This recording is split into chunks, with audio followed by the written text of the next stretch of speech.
Right. Well, good afternoon from London, and thank you very much for joining me for this talk, which is going to be on the Jews of Syria.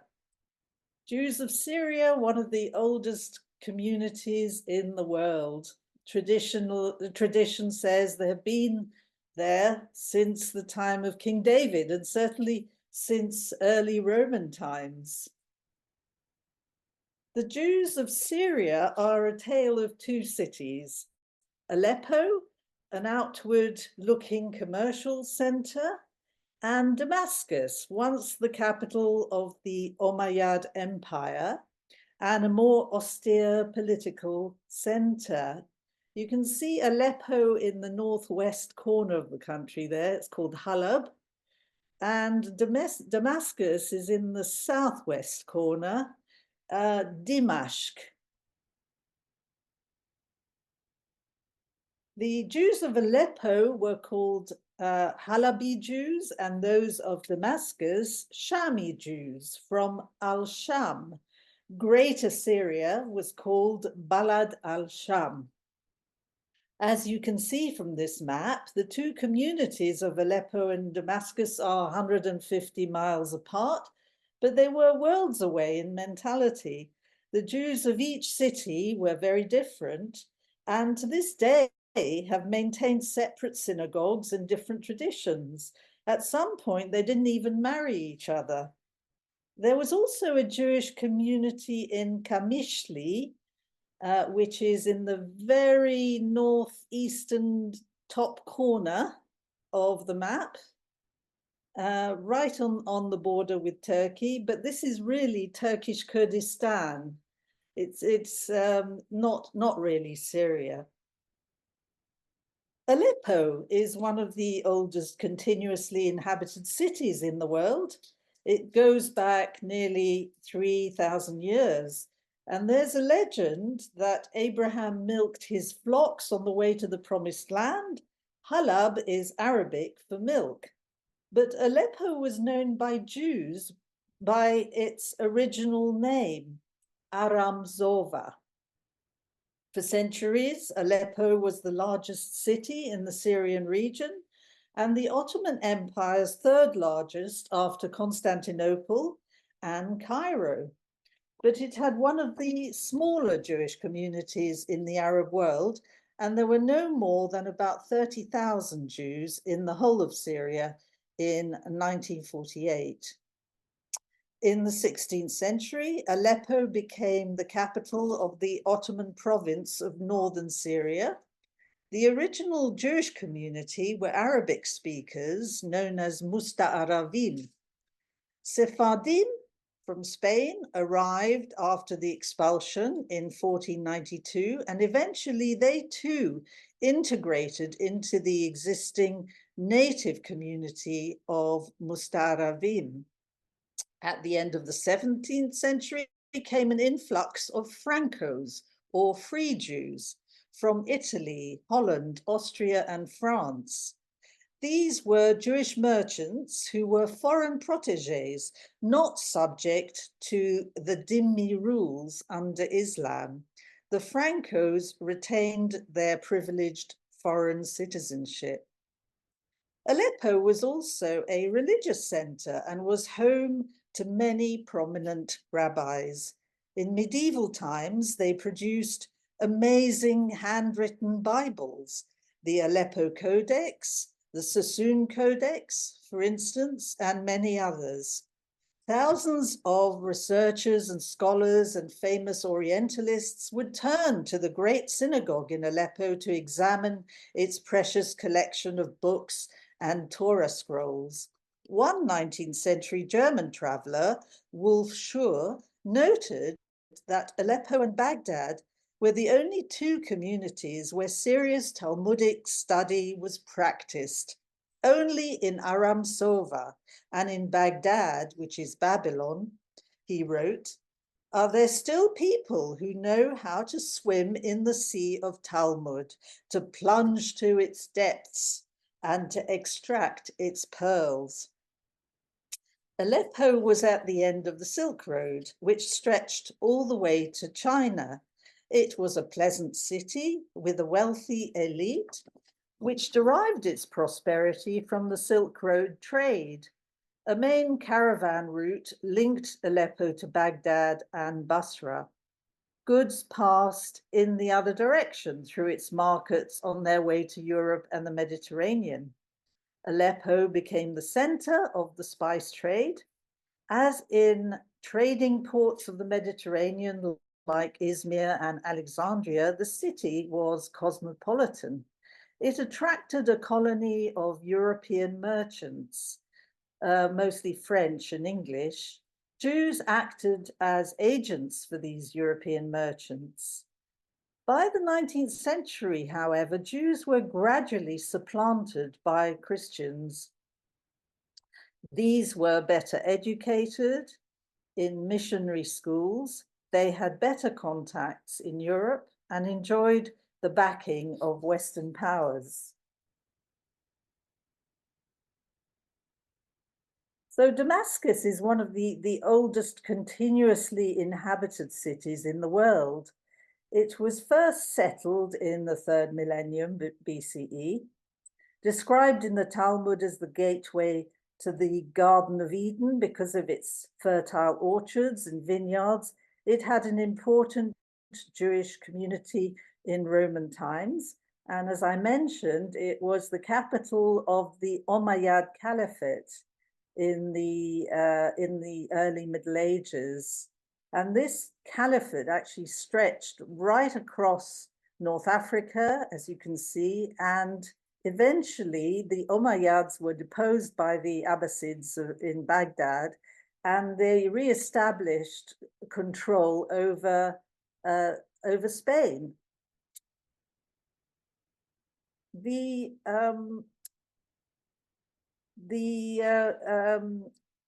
capital of Damascus actually had quite a substantial Christian population, and St. Paul, or Saul of Tarsus, had a vision, as you know, which turned him from a persecutor of Christians into an evangelist. And he had his vision on the road to Damascus, of course. And Syria still has quite a few Christians, mainly Greek Orthodox. The 3rd century Jura Oropos synagogue is one of the oldest in the world. And that was in the sort of northeastern corner of the country.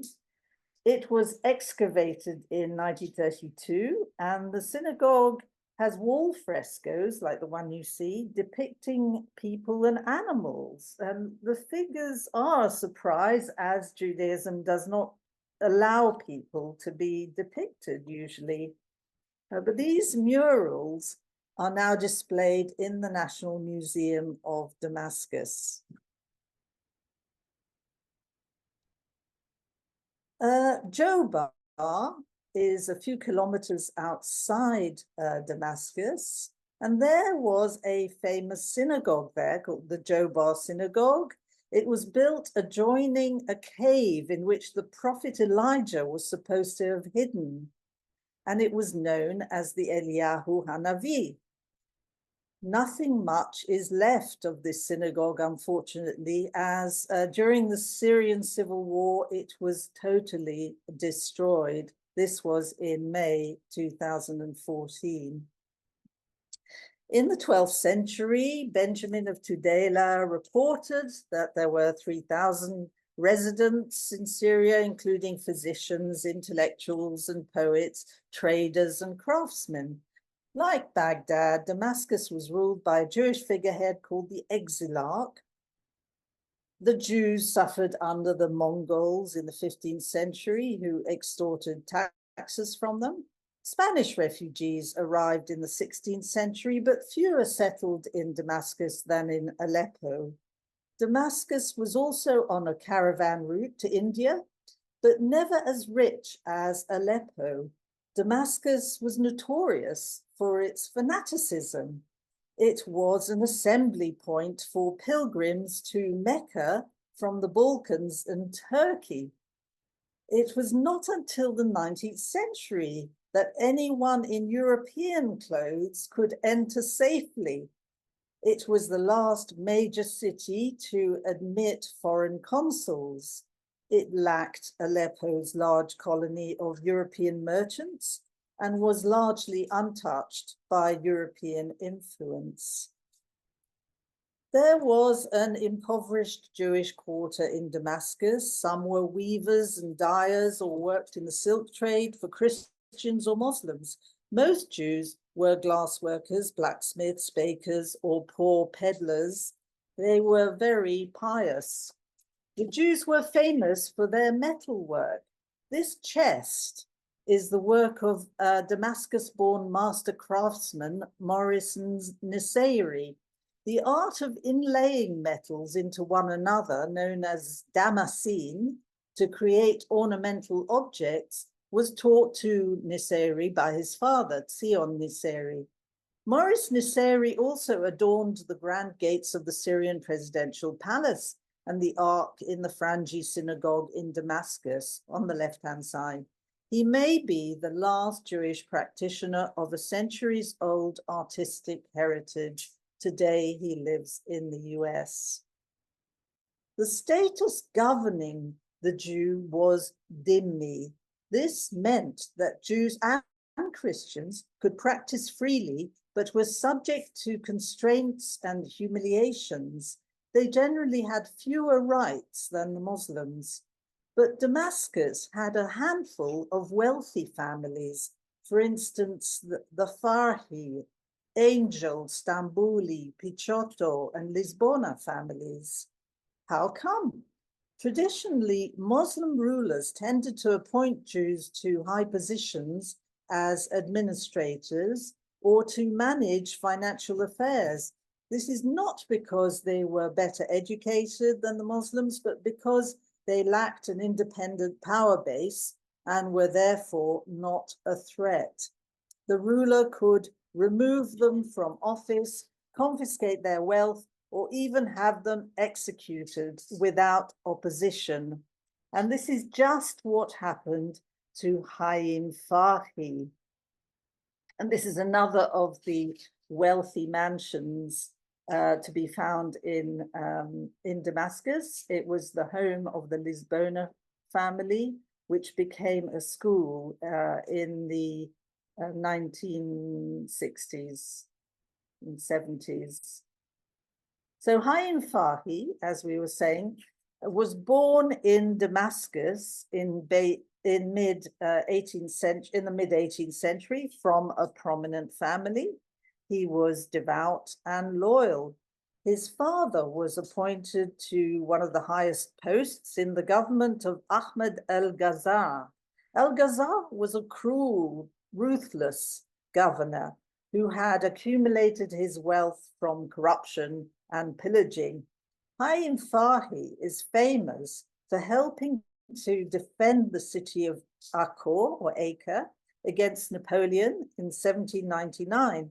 The Jews in Acre at that time numbered only 36 families, while there were about 1,000 in Jerusalem. A square is named after him in Acre today. You can see the sign.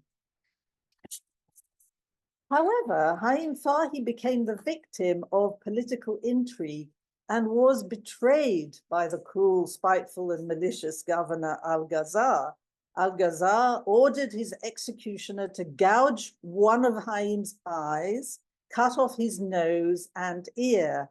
This barbaric act didn't deter Haim Farhi from continuing to serve him, and he used to cover his gouged eye with the edge of his turban.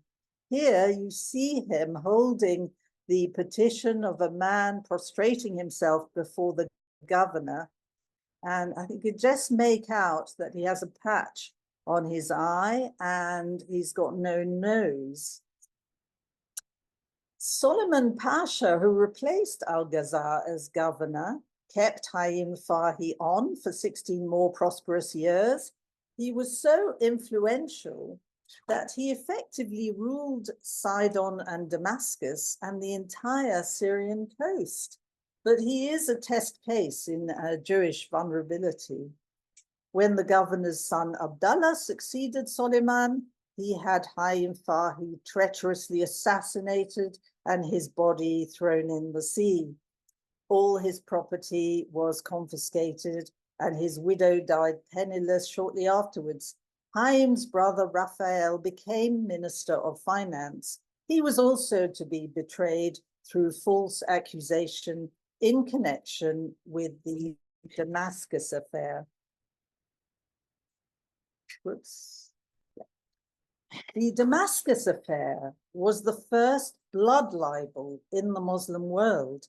It was started by Christians who were jealous rivals of the Jews. They accused the Jews of murdering Father Thomas, a Christian monk, and his Muslim servant for the purpose of using their blood to bake matzah. The Christians were supported in their accusation by the French consul in Damascus, Ulysse de Raty-Menton, who was anti-Semitic and known to favor Christian merchants and advisors over their Jewish counterparts. Several Jewish notables, dozens of children, and a rabbi were arrested. 2 died under torture. 1 converted to Islam. Raphael Farhi, banker and head of the Farhi family in Damascus, was arrested and tortured. And here you see one of the notables composing his defense in prison. The leaders of the British and French Jewish communities, Moses Montefiore and Adolphe Prémieux, embarked on a journey to plead for the lives of the Jews arrested in the Damascus affair. They got the Jews released after traveling to meet the Egyptian ruler of Greater Syria, who was based in Cairo. The Damascus affair was the first of many blood libels. It internationalized the plight of Jews in the Muslim world and had far-reaching consequences, leading to the establishment of the Alliance Israélite Universelle 20 years later. The Alliance was founded by a group of emancipated French Jews.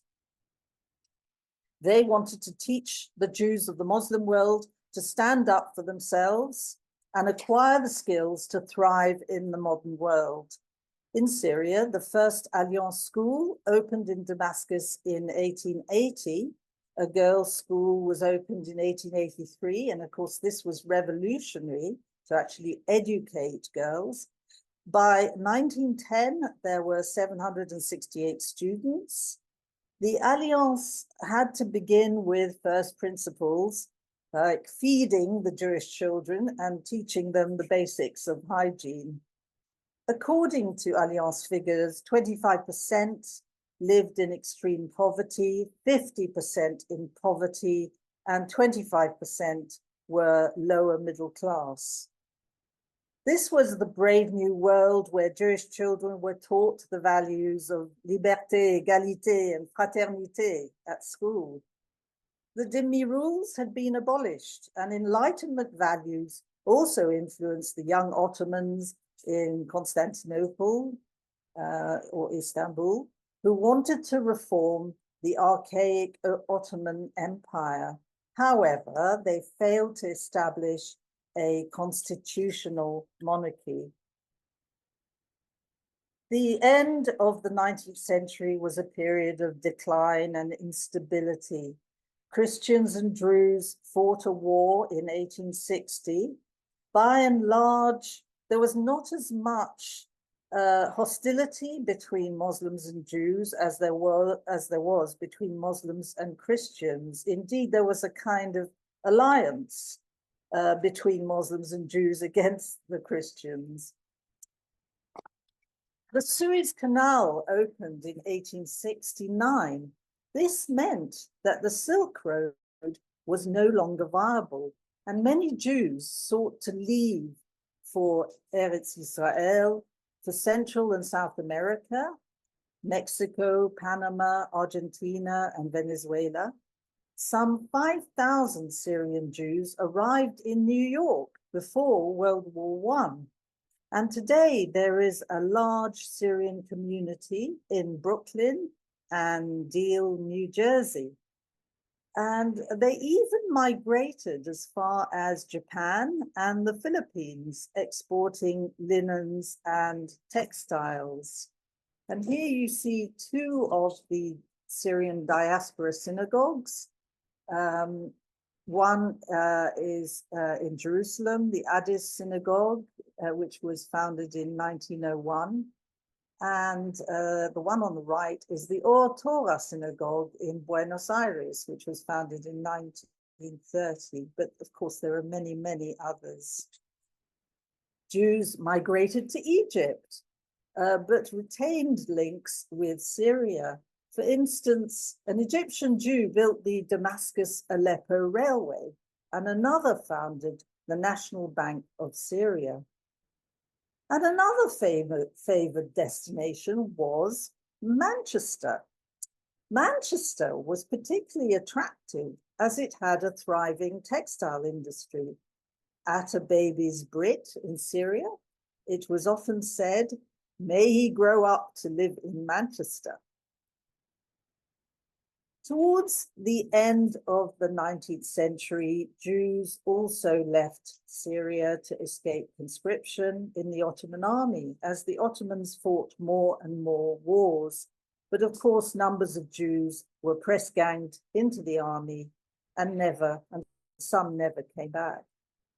The Ottoman Empire went bankrupt on the 6th of October, 1875, precipitating an economic crisis. Desperate Jews tried to improve their lot. Some of them converted to Islam, especially women. Even the upper classes, especially Jews who lent money to the Ottomans, fell on hard times. Except for one, Yosef Lanyadov. He was the last rich Jew of Damascus. He treaded a tightrope between the Ottoman and later the British and the French authorities, the nationalists and the Zionists. He represented the old-fashioned approach of accommodation with the Ottomans and the Alliance model of integrating Jews into society.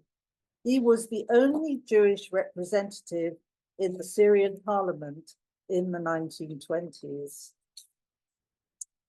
During World War I, the Ottoman governor of Palestine, Jamal Pasha, deported Palestinian Jews to Syria, as well as to Egypt. Some say he had plans to exterminate them, as the Turks did to the Armenians. But Zionist leaders did find refuge in Damascus, along with Arab nationalists. But the Zionists spread Hebrew and Zionist ideas. With the defeat of the Ottomans in World War I, the British and the French divided the Middle East up between them. But there was a question mark over Syria. Who would run the mandate? The Emir Faisal from Arabia was Lawrence of Arabia's choice to rule a pan-Arab kingdom from Damascus. His rule was short-lived. In 1920, the French conquered Damascus and evicted Faisal, who was given the consolation prize of the Kingdom of Iraq. Before 1920, Syria was the hub of pan-Arab nationalism.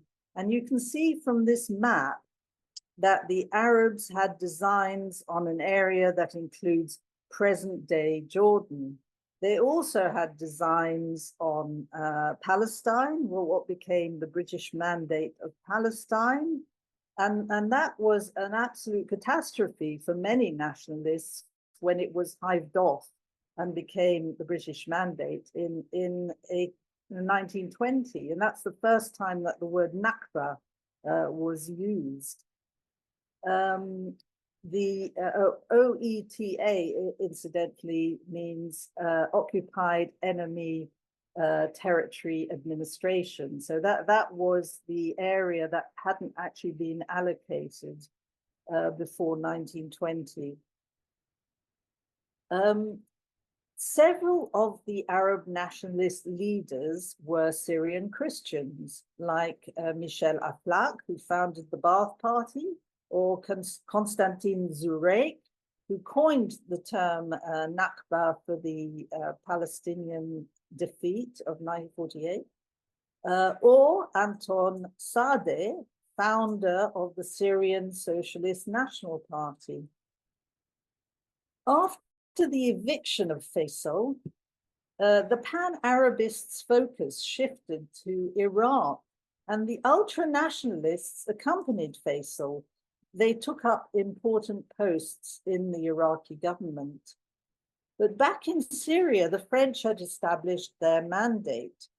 The Druze revolt of 1925 against the French impacted on the Jews, and the rebels attacked the Jewish quarter. A number of Jews were killed and wounded, excuse me, and some were kidnapped. What is interesting is that Syria had an active Zionist movement, although after the Balfour Declaration, the French authorities thought that to be a Zionist was to be pro-British. Throughout the 1920s, the Zionist organizations Kadima and Maccabi operated. Hebrew was taught, and Zionist leaders went back and forth between Syria and Palestine. Thousands of dunams of land in Palestine, especially in the Galilee and the Golan Heights, were bought from Syrian landowners. Before 1919, there was no international border between Syria and Palestine, and the history of the two regions was intertwined. Distances were short. Damascus was only 60 kilometers from Mount Bentol on the Golan Heights. It was said that you could have breakfast in Damascus, lunch in Haifa, and get back in time for dinner in Damascus. Syrian Jews regularly made pilgrimages to Jerusalem or Safed at Pesach or Shavuot. Migrations in either direction were not uncommon. After the establishment of the French mandate, people had to obtain passports or other documents or risk being arrested for illegal entry.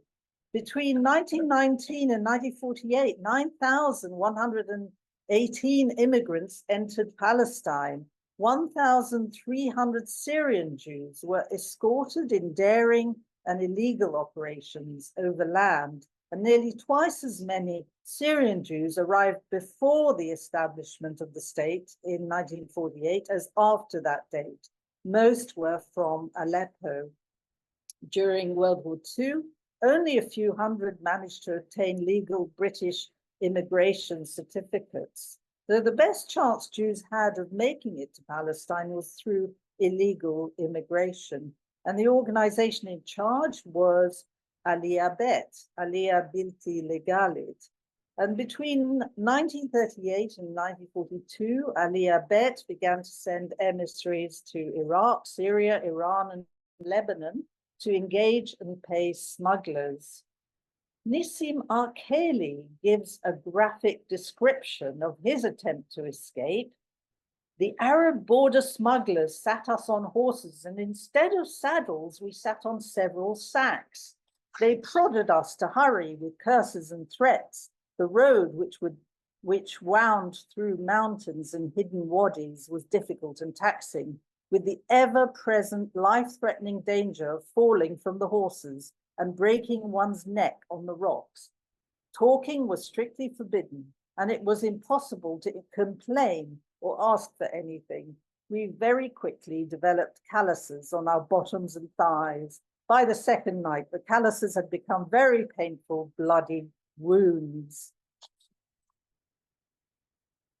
Rachel, the wife of Yitzhak Ben Zvi, who was to become Israel's second president and had a special interest in Jews from the Middle East, made it a priority to bring teenage girls from Syria. And by 1945, 1,000 young people had been brought to Palestine. This was a particular challenge as these sheltered girls that you see on the right would not normally have been allowed out of the house. During the French Mandate, the situation seemed to deteriorate with the rise of pro-Palestinian Arab nationalism.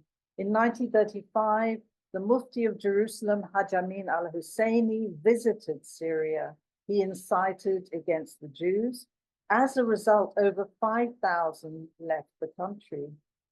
In 1938, Jews were attacked by knife-wielding youths and synagogues were bombed. The pro-Nazi Vichy regime was instituted in 1940, as elsewhere in the French colonies and protectorates, and Syria became a battleground between the British and the Germans. The British won. The anti-Jewish Vichy laws did not seem to have lasted long enough to have had an impact. In 1946, the Syrian nationalists won their demands for independence from the French, but riots broke out and the headmaster of a Jewish school in Damascus was murdered. In November 1947, conditions became critical for Jews. I'm trying to move forward. It's got a little bit stuck. Sorry about this. In November 1947, conditions became critical and riots broke out in Aleppo, resulting in most of the population fleeing. The 1947 anti-Jewish riots in Aleppo followed the United Nations vote in favor of partitioning Palestine. The greatest damage was caused to the ancient synagogue that was built about 1,500 years ago, and it was set on fire. In this synagogue was kept the earliest known manuscript of the Bible, known as the Aleppo Codex, or Keter Arum Sova. This was the work consulted by Maimonides himself when he set down the rules for writing Torah scrolls. The Codex was copied by a scribe in the land of Israel over 1,000 years ago. It was finally deposited with the Aleppo community at the end of the 14th century. When the great synagogue was torched in 1947, the Codex was saved and hidden for 10 years. In 1957, it was smuggled out of Syria and presented to the Ben Zvi Institute in Jerusalem. But during its travels, some pages mysteriously disappeared, and of the 487 leaves, only 295 remained. This is the subject of a book by Matti Friedman, the Aleppo Codex, which I thoroughly recommend. So in 1949, the trouble continued, and in Damascus, the Al-Manashi synagogue was bombed, and 13 Jews died and 32 were wounded. By then, independent Syria was a member of the Arab League. It followed a pattern set by all members of the Arab League by persecuting its Jews. So Jewish civil servants were sacked, Jews not allowed to sell their property, Hebrew teaching was banned, the economic situation of the Jews was exacerbated by an Arab boycott of Jewish businesses, Jewish bank accounts were seized, Arab headmasters were put in charge of Jewish schools, and Jews were required to live in ghettos, not permitted to travel more than 3 or 4 kilometers.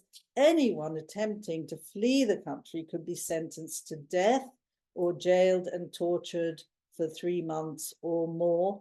Jews were required to carry special ID cards. And so the list goes on.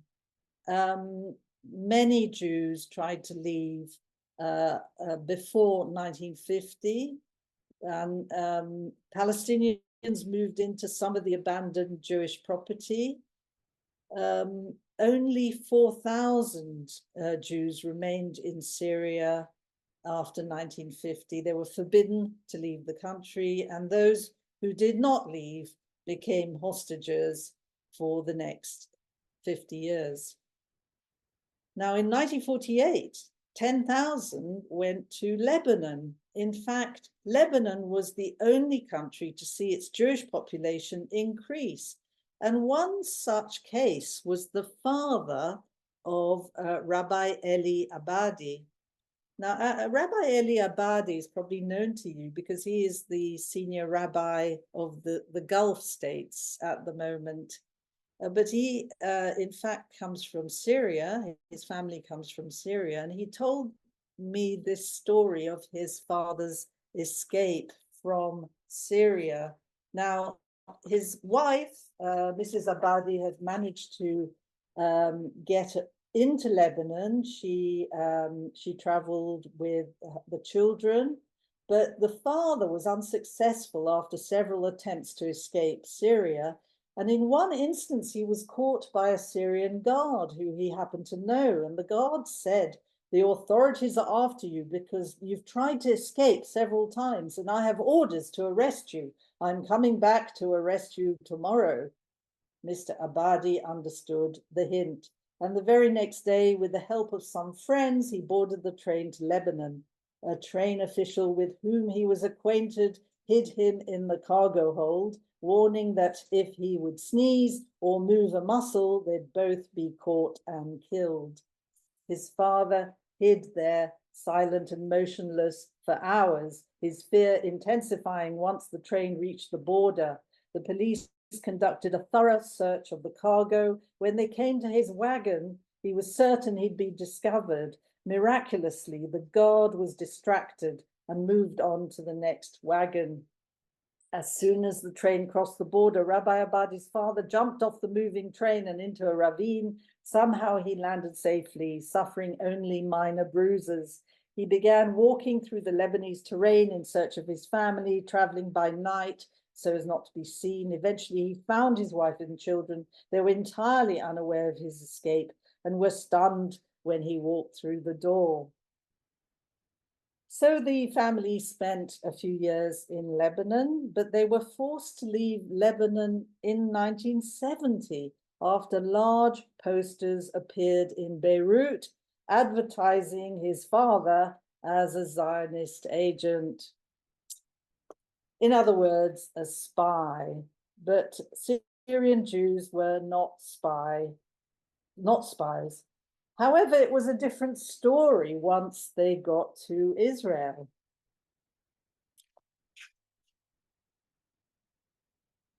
Even before Israel was founded, Syrian Jews staffed the Arab section of what would become the Mossad. They were Arabic speakers who would spend months, even years, undercover gathering intelligence. Many died doing so. Their story is told in Spies of No Country by Matty Friedman. Eli Cohen was from an Aleppo family who had moved to Egypt, and he was the famous spy who infiltrated the Syrian regime. And it is said that he almost became Deputy Minister of Defense. He was hanged in 1965, but the intelligence he passed on to Israel proved decisive in the 1967 Six-Day War. And that war made life even worse for Jews in Syria, as they were treated as would-be spies.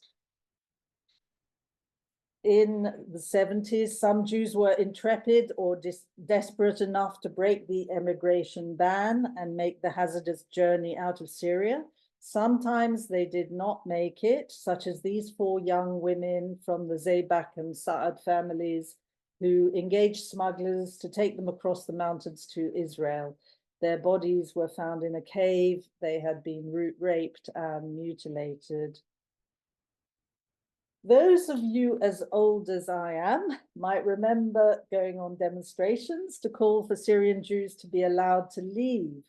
The Syrian Jews of the United States became intimately involved with the plight of the remaining community, who, especially after the defeat of the Six-Day War, were harassed by the secret police and prevented from leaving. Women of marriageable age who could not find any Jewish men to marry. In 1977, a Jewish leader called Stephen Shalom was instrumental in persuading President Jimmy Carter to allow the women to leave for the US. But the person most closely associated with the campaign to liberate the Jews is Judy Feld-Carr on the left-hand side. She was an Ashkenazi music teacher from Ontario, Canada, who accidentally got involved when she saw a newspaper cutting about a Syrian Jew. She managed to establish contact with the Jews of Damascus using coded messages. She determined to set up a fund to ransom ill and needy Jews. She worked secretly with Rabbi Hamra in Damascus for the release of Syrian Jews in prison and for ill Jews to be allowed to leave. This involved his negotiating with the secret police the price of Jewish departures, keeping meticulous accounts. Rabbi Hamra oversaw money sent from the Feld Fund and funneled grant aid from the American Jewish Committee to Jewish schools, teachers, and those in need. According to The Ransomed of God, a book by Harold Troper, one of Judy Feld-Carr's exploits was to get the Damascus Keter out of Syria. This was a priceless Jewish manuscript of the Torah. Judy managed to get the manuscript out of the basement of a Syrian synagogue. She arranged for a Western visitor to Syria to call on Rabbi Hamra. He handed over a small leather-bound book in a cardboard sleeve to the visitor. The visitor put the package in an innocuous-looking black plastic shopping bag and smuggled it out of the country. In 1992, 4,500 Jews were allowed to leave Syria. Judy Feld-Carr is generally credited with their release, but some 17 years later, Syrian Jews in the US said it was thanks to the Council for the Rescue of Syrian Jews, a committee set up in the late 1980s. The president of the council was Alice Harari Sardell, the only lady in the picture, and she went public in 2013. "It is an injustice to those who actually did the job," she wrote. Judy Feld-Carr did admirable work rescuing numbers of individual Jews from Syria over the course of her involvement. However, the successful effort to extricate the entire Syrian Jewish community, the modern-day exodus from Syria, was not hers. This was undertaken, spearheaded, and achieved by the United States government and the Council for the Rescue of Syrian Jews, composed of members of the American Syrian Jewish community. This effort was not a secret mission and did not occur over 30 years. Rather, it was achieved in just under 5 years, from 1989 to 1994. And according to the gentleman in the gray suit, it involved, his name is Clement Sofer, he was very active in this committee. He said it involved putting pressure on the Russians to put pressure on the Syrians. Alice adds that for almost 20 years, she did not speak publicly for fear of a backlash against the few Jews still in Syria. Today, there are hardly any Jews left in Syria. Some say there are 3, others that there are none. The last Jew, Simon Hamra, died earlier this year, and there is one Jewish woman in Kamishli, and here she is. So with that, I'm very happy to, thank you for listening. I'm very happy to answer any questions.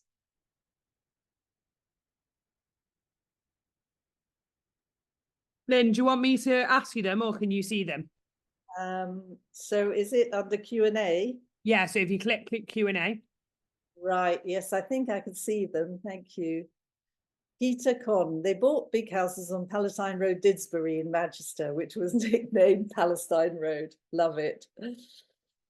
Jacqueline says both her parents were born in Aleppo. Her mother had some of her education at the Alliance School in Constantinople, and we all lived in Manchester. What happened to the Aleppo Codex? Well, it is now, I believe, in Israel at the Israel Museum, if I'm not mistaken. But there was some wrangling between the Syrian Jewish community and Israel, because the Syrians obviously thought it should belong to them. It should go back to them. But I think Israel won that argument. And Gita says, we demonstrated in Manchester on the execution of Eli Cohen. Yeah, that was a very traumatic time, wasn't it? The father of Moshe Sabti, famous architect, was from Aleppo. Right. Yes. Thank you for that, Monty. Aubrey says she is a hero here in the Jewish community in Toronto, Canada. Yeah, absolutely. I mean, she is an amazing person. We did a Zoom with her actually a few years ago. Monica Goodwin says Clement Sofer should be given credit. I did mention him, Monica, and of course he should be given credit. It was thanks to his contacts, I think, that the final liberation of the Jews of Syria was achieved. Harold Troper wrote the book. I've got it here, I think. Oh, none is too many. Oh, that's another book, I see, with Irving Abela about the Canadian response to allowing desperate Jews into Canada during the lead up and during the Holocaust. That's very interesting, right? I didn't know that. But this is the book about Judy Feldkar. Thank you, Estelle. Shelley, what is in the Damascus Keter? Well, I think it is the Torah. It is a sort of a handwritten manuscript of the Torah. Oh, Michelle, lovely to hear from you again after all these years. Thank you. What's left of the Aleppo Codex is in the basement of the Shrine of the Book and openly visible to all. Thank you for confirming that, Jeffrey. Fascinating. What is left of historical buildings in Syria? Friends living there before the spring loved it, and I planned to go the very year that the war broke out. Doubt if I will ever get there now. Obviously, the country has suffered a great deal from the civil war. There's been a huge amount of destruction. But I understand that the Jewish quarter of Damascus is still intact. And those beautiful villas that used to be owned by Jewish families like the Farhi and the Stambuli, I think they're still there. I think one of the properties owned by the Farhis was going to be a hotel, a Talisman Hotel. I don't know if they ever opened it. Obviously, there's no tourism there now. There's the wonderful exhibition of the Aleppo Synagogue in the Israel Museum. I don't think it's still on. Yes, I know about that one. I think it's finished now. The secret escape went on for 28 years with no publicity. Absolutely right, Donald. Yeah. So that was Judy Feldkar really was extremely persistent, and she managed to get individuals out in dribs and drabs, and it's an amazing story. Thank you, Henry. Thank you, Stephen. Did many Jewish Syrians go to Rhodesia? We had a large Sephardi population in Rhodesia. I think there were mainly Turkish and Greek Jews who went to Rhodesia, like Jews from Rhodes and Turkey. I don't know of many Syrians, I may be wrong, of course. And Marion confirms that the Aleppo Codex is on permanent display where the Dead Sea Scrolls are displayed at the Israel Museum. Yes, thank you. And Marsha Lee says her family were Syrians that went to the Philippines. They went to Shanghai first. Yeah, incredible story, actually. They were very enterprising. And even today, there is a basically Syrian community in the Philippines with their own synagogue.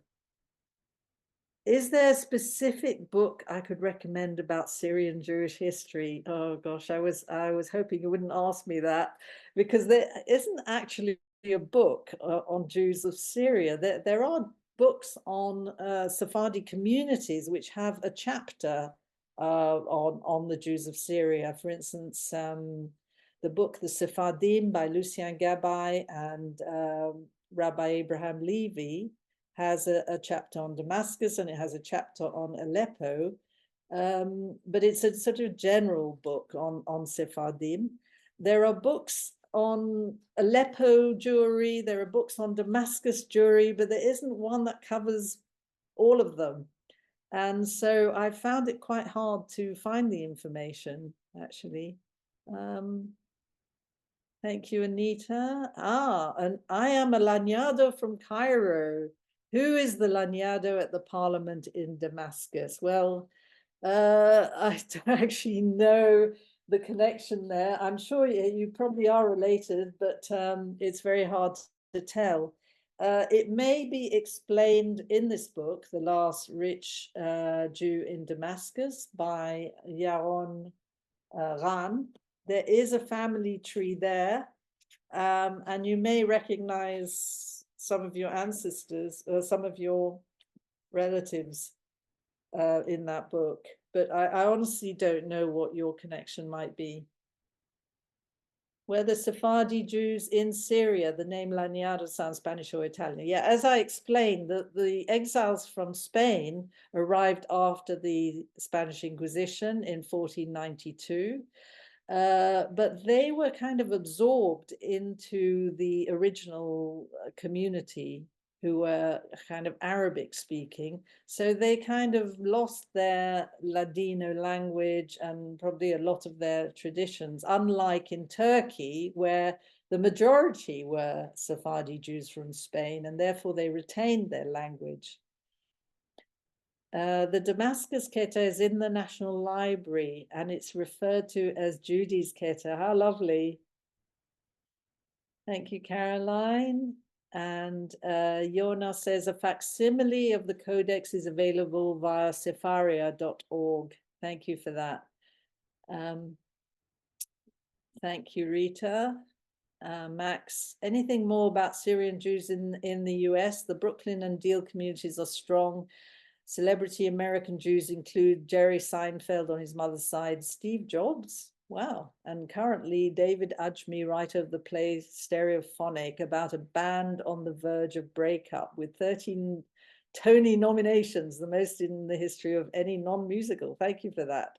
I did actually give a lockdown lecture on the latest waves of immigrants to come to the US. And you could probably find it in the library, and I do talk about the Jews of Syria from Syria who came to the US. And as Monica says, there's a large community in Brooklyn.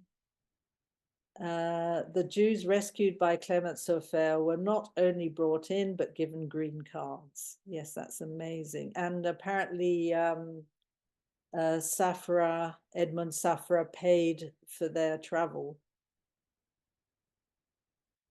So the name of the last woman in Syria, I actually haven't got it to hand. I mean, I can find out for you, and perhaps I can email Lockdown with the information.